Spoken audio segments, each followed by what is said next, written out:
Hello, everybody. We're in week 5 now, which means that we are a quarter of the way, semi a quarter of the way through the NFL season. We're learning a lot of new things.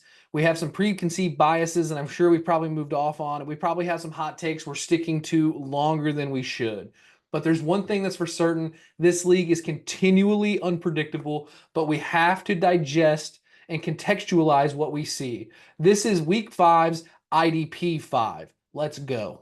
All right. To start off, we are going to do the two positive. Number one being linebacker Troy Anderson of the Atlanta Falcons. Troy Anderson had arguably the best game we will see from any defender all season. 17 combined tackles and a pick six. That's like running into a freight train. There is no way that you're going to survive a game like that. And if you did, please let us know because I just flat out won't believe it. He's 25 years old, making him a dynasty buy right now. Obviously, if you can get a hold of him, please do, but I doubt anybody is willing to give him up. This is truly the peak of any linebacker that you're going to have. But if you're smart enough to have rostered him ahead of time, kudos to you.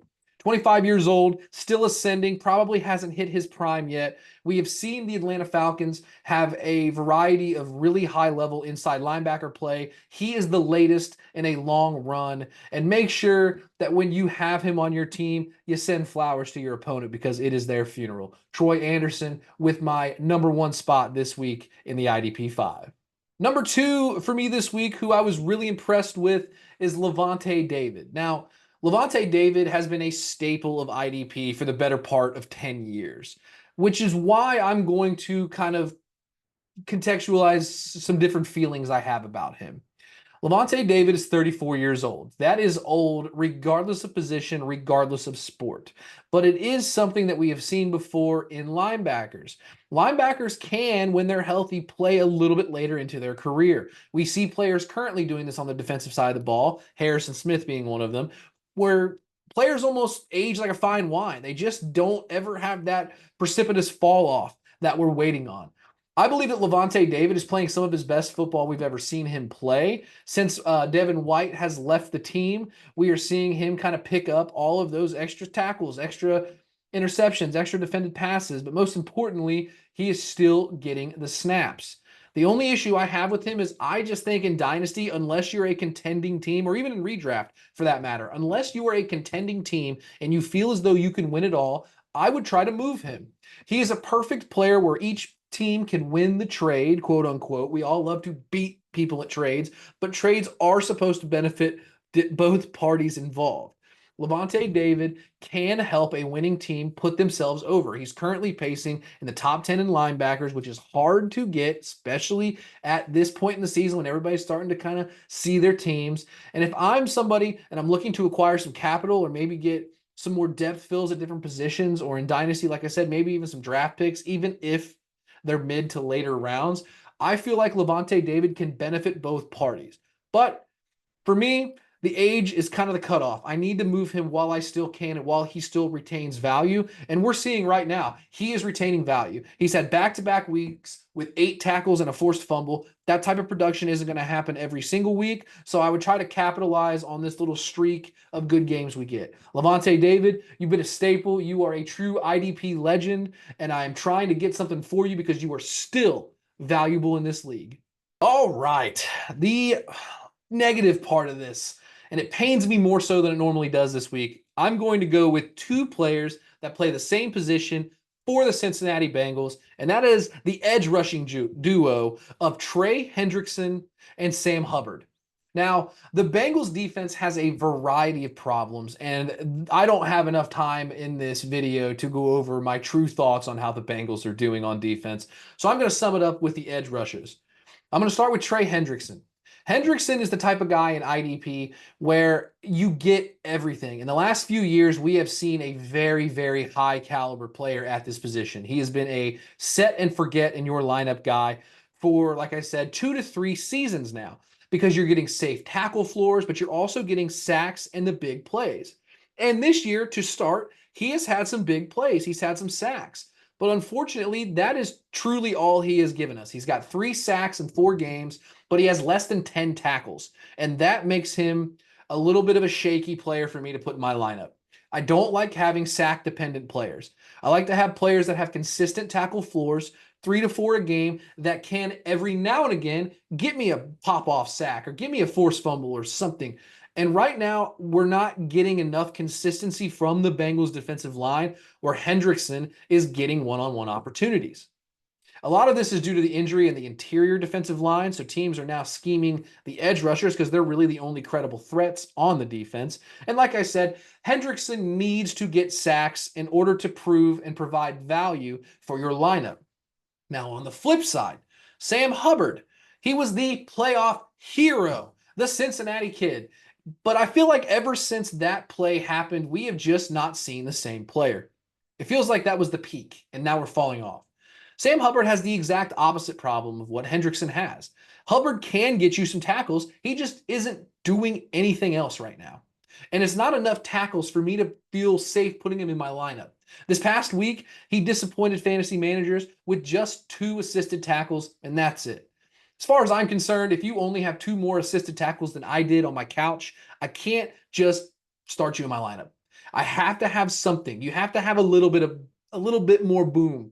And right now, he's playing too safe.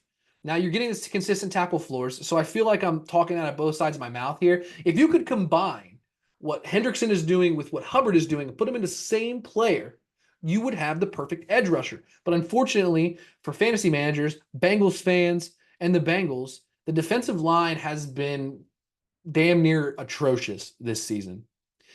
I'm sorry to be negative. I love the Bengals. Cincinnati is my home, but we're not playing good, and I have to hold them accountable just like I did the Dallas Cowboys edge rushers a few weeks ago. So Cincinnati, I hope this is a rallying cry to get you guys going in the right direction. But Trey Hendrickson and Sam Hubbard, I'm sorry, but you're sort of losing my confidence in you. So who knows? Maybe this is just the motivation they need to improve. All right, it's time for everybody's favorite part of these videos, and that is who is the sleeper of the week? Who is the guy I need to go and get in my lineups as soon as I can?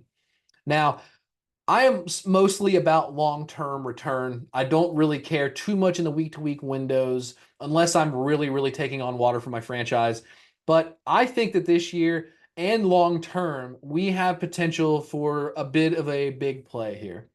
Ventrell Miller, the linebacker for the Jacksonville Jaguars, is stepping in for Foye Oluokun, who was put on the IR. Foye, as everybody knows, if you play IDP fantasy football, might as well be the Christian McCaffrey of defensive fantasy football. The guy is a tackle machine, big plays. I can go on and on for days about how good Foye is, but he's gone now, and somebody has to step up.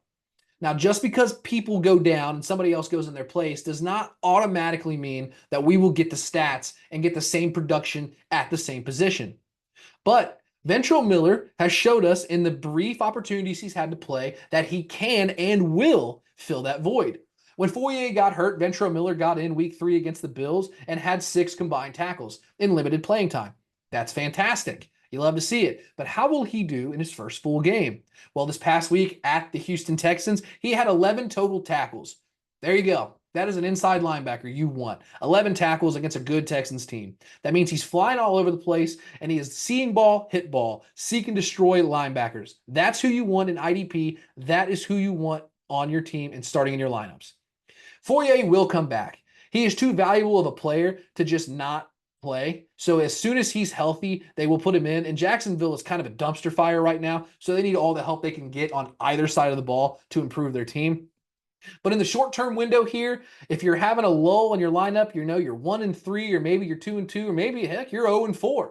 Get Ventrell Miller in your lineups, take the short-term returns, and then return him to the bench and hold him for a little bit. I do believe he's getting his first opportunity to showcase to his coaches that he can play the position and he can play it at a high level. But we won't know until we know.